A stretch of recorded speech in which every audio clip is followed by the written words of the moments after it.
Today, I'm bringing you 40 tips and tricks for new players in Tarkov. Now, if you're an advanced player, there might be something in here for you to learn from too.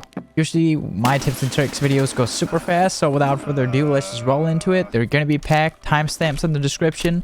Hope you find something that you can use. Enjoy. Looting is the one point where you want to become a master at the Tetris. Now, a quick way to loot is hold left control while clicking whatever items. This works on dead bodies too. Let's say you have nades too, they go in the pockets first, and when there's no more slots, they go in the vest. And the same goes if you want to throw it back in the stash. Servers are a little laggy right now. Now what about attachments or helmets here? If we press control, it's going to go in our inventory, but if you hold left alt, it'll go on your booty cheeks.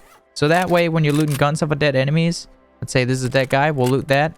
But this one, do it another way. We'll say this one is smaller, we want that in the inventory, so we'll do that with control. We'll take the big one and we'll hold left alt, so it'll flop over there. That way you increase your speed and can faster get away from any danger that's out there waiting for you. I suggest you bind discard here. I have mine to X so that whenever I want to drop something, I just hover over it and press X. Well, this one kind of went through the ground. But let's say anything like gear, whatever, just simply spam X on it and it'll go away. It is possible to do a kind of a B-hop where you sprint, jump, and you get a little bit of a boost. Such as that. It makes you go faster, but you can also mess it up and it'll not make you go faster, so it takes a little bit of practice. Let's say this item is unexamined. Now, normally you'd right click and press examine. Simply a middle mouse button will examine the item and will make it a lot faster to examine every item that you don't know what is. So use that over right clicking. Finds are important. You don't want to go in, right click, and use when you're in a raid. So when you're preparing a character for a raid out in the menu, hover over an item, so let's say the heal here, press 4 or 5, whatever number you want, painkillers 2. This way they're down on the hotbar real quick. You can also drag them down if you wish, but I find it a lot easier to just simply press the number. Now these are reserved for your weapons 1, 2, 3. Now 4 through 0 or 9 and 0 you can bind to whatever items you have in your pockets or tactical rig that can be used. Let's say you want to buy yourself some gunpowder. You look it up and you're like, wait, what's all this crap here they want chucked there? That's a pure scam, whatever. More scam. You're like, I don't want to trade items for it. Click the little cogwheel up here and select removed bartering offers. This will remove anything that, like, where they want items in order to let you buy whatever they're selling. This, I hate, like, the whole bartering, trading items for items, so I just select this to only show money offers. So we know about the flea market, but let's still get into how exactly you want to use it. Let's say we want to get these two parts. We know that we can get a suppressor on this gun, and we know that we can get another optics up in this hammer because it does have a second slot, but we don't know the names. We forgot, or we have no clue. So what we can do is the link search. Open up the scope. Now this connects to the scope, so we want to link search on the hammer here, and then we can see out here in sights. Find it just down here in the menu.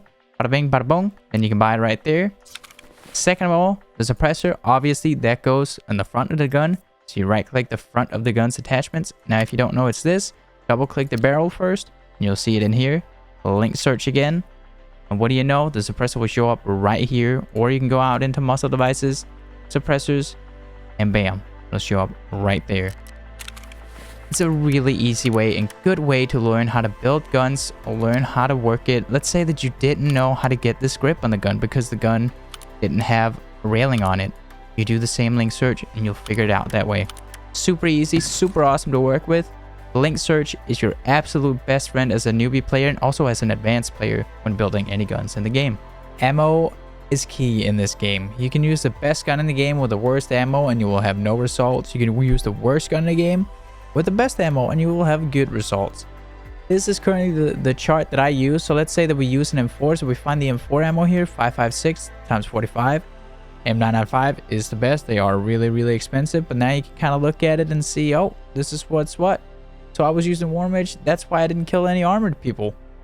This sheet here is made by No Food After Midnight. I'll link it in the description if you want to use it. It's a good go-to sheet if you want to check out whether or not you're using the right rounds. Getting into a raid with a new gun, whether you're doing a scav raid or anything, always press B to check your fire mode. You want to make sure that you're using full auto right off the bat because you don't want to get in a fight and then you try to spray.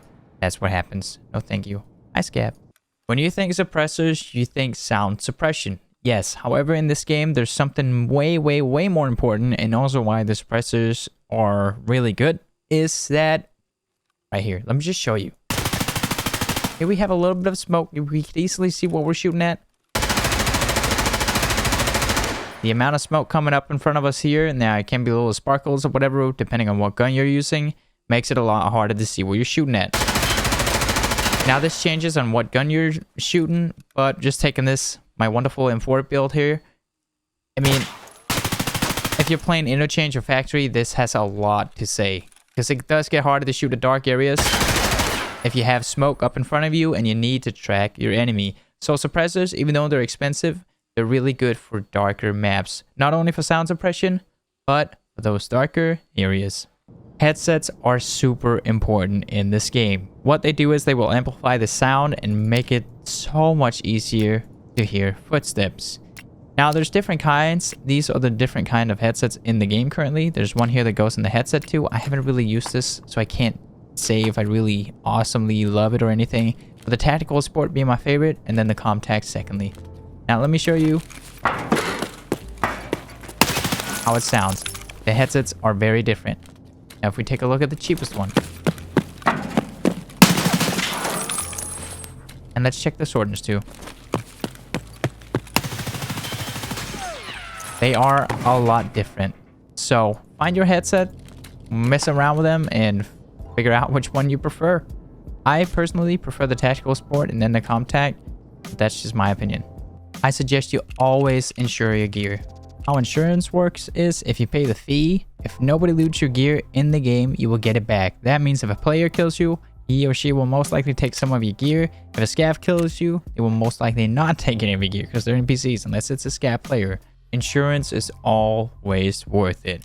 It doesn't cost a whole lot, and look at the stuff we get back here. Bam, receive all. A nice little turtle armor, vest filled with mags. What do we got here? Backpack with a weapons case in it. How nice. And then our M1A.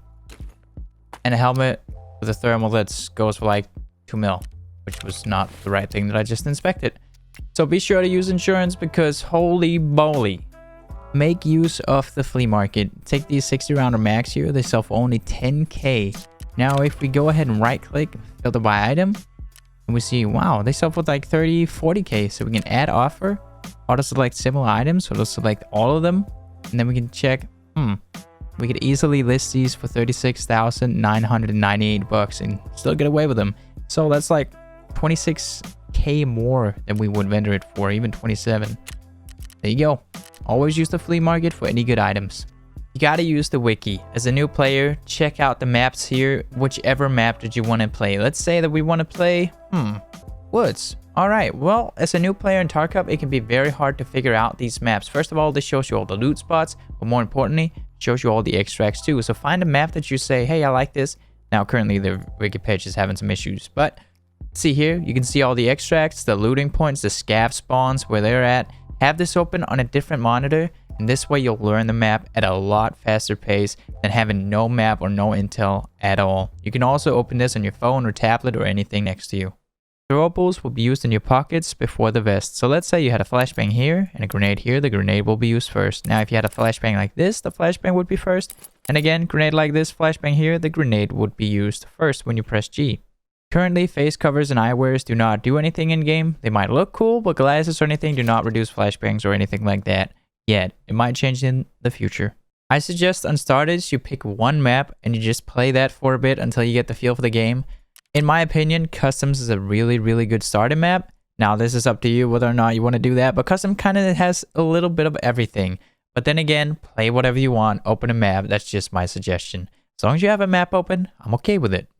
Jackets are one of the best things to loot right now because they do spawn keys, and they can spawn the really expensive keys too. Now we got unlucky there, but do check jackets when you walk by them because there can be some goodies in them, especially high valuable keys. Some of the most valuable keys are the marked room keys around different maps. On Reserve there's two too. Here in Customs 3-story dorms there's one. It's a use item. They're not too pricey. I think this one goes for maybe 50k or something. And look here, we got 3 guns, VSS, DVL, and an AKS with the suppressor on it. The VSS, I don't know, maybe 50k. The DVL, is that like 100k? And then an AK, probably like 20k vendor price. And there could be tons of goodies around here, like small M995 bullets and stuff too. So do check the marked rooms out. They're definitely worth looting. Nades are important. You will be surprised when you start using nades as to how many kills you're gonna get randomly. Like, they are just... One more thing to note about nades. Some have longer timers. Let's say the M67 has a 5-second explosion delay, whereas the F1, I believe, have a 3.5. But it comes with its perks. Let's say the M67, it can be thrown heck further. Look at that. It's like at the exit almost. So, there's differences to nades. It's really important to have something like painkillers. Because when you take damage, when you break a leg or a leg goes out, you'll start to feel it. Like, I can't sprint or anything right now, but if I pop a painkiller, it'll all get cleared up. I'll be able to sprint. I'll take a little bit of damage, but we can now move again. Scav run is your friend. No matter what, do these as a new player. The amount of gear you'll come out with, it can even spawn with key cards. Even if you get super lucky, they can have the red key card, which is worth around 20 million at the moment.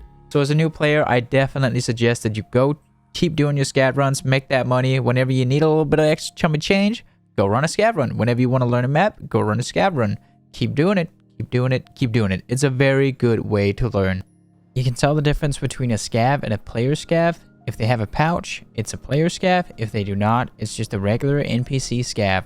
So just look out for that when you kill anybody and you don't know whether it's a player scav, or just a scav.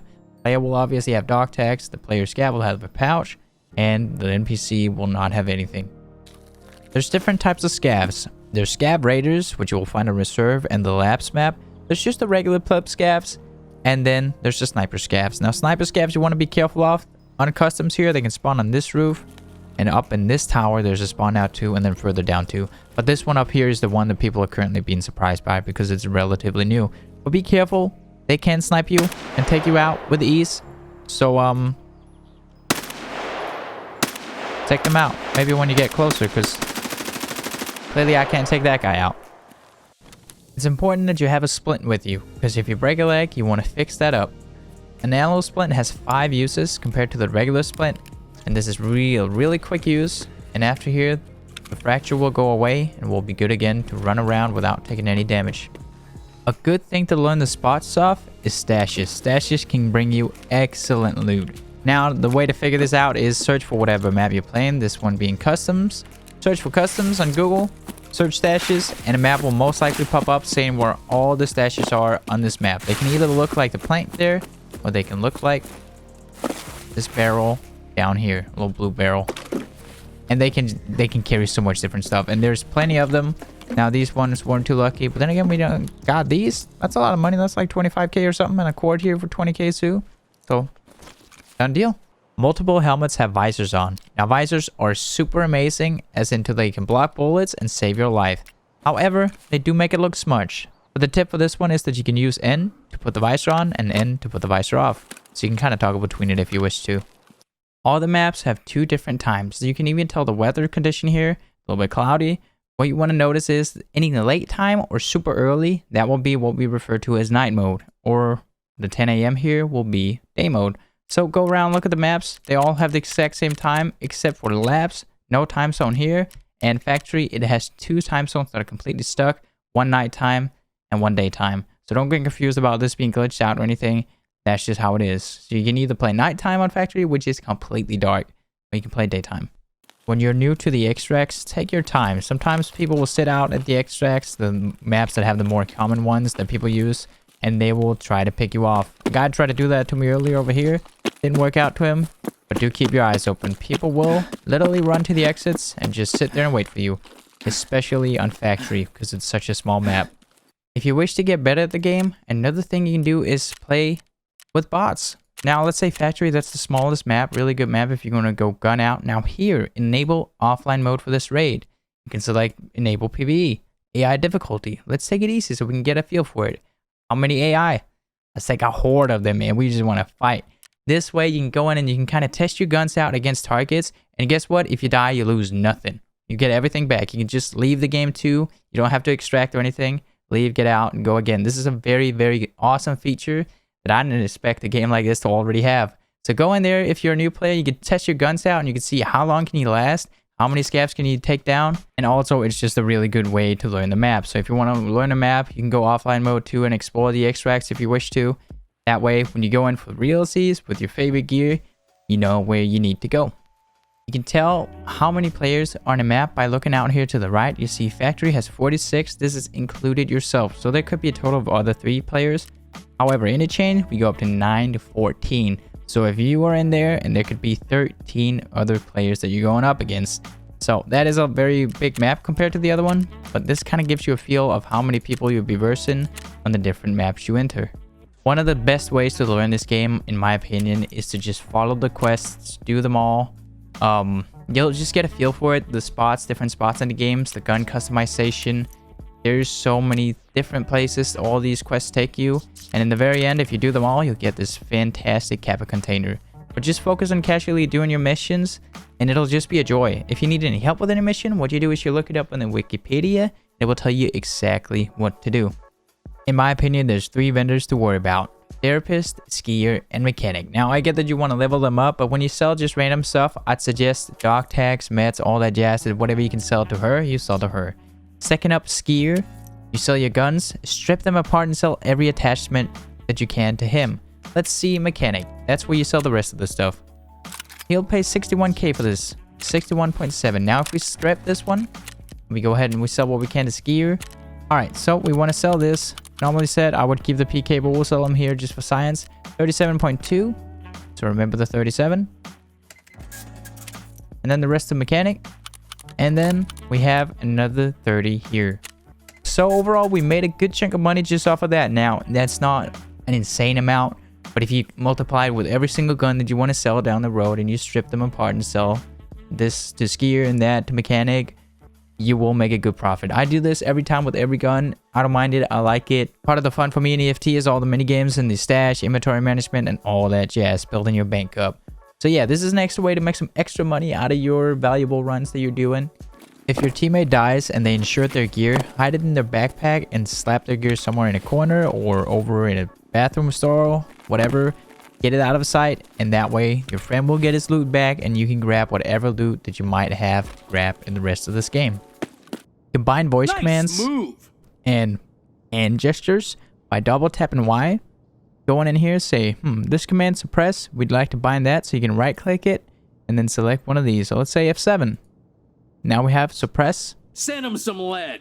Suppressive fire. Push it. On F7. Don't sprint while throwing nades, as this might happen to you. It'll throw it at your feet. See that again? I'm gonna sprint. And it's right about here somewhere. Let's get out of here. So take your time. You can walk while throwing them, but do not sprint. If you're super low on ammo, it'll show up as a red question mark. However, you can check how much ammo is left in your magazine by holding left alt and pressing T. You can also check the mag in your inventory by pressing middle mouse button. Now, depending on the magazine, some mags will tell you the exact numbers, some will say right about, and yeah. So you have different types. This is almost empty, and this one we have a little less than half, or less than half. Now, E and Q let you lean, but holding left alt, pressing S, will pull your weapon out like this. That's especially useful for stuff like this right here.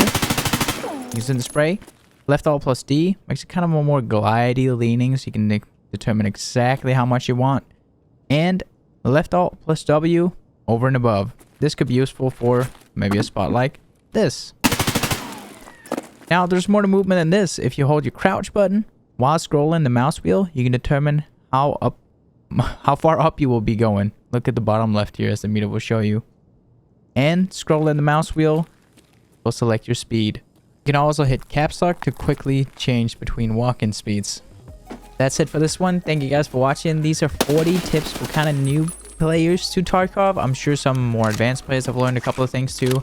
I know there's a lot more to this game, but I mean, we could go on for days. So how about this? We'll make more videos instead, going into depths of further things in Tarkov, because there's so much to dig into. So I'll catch you guys in the next one. Subscribe for more, and go watch me on Twitch.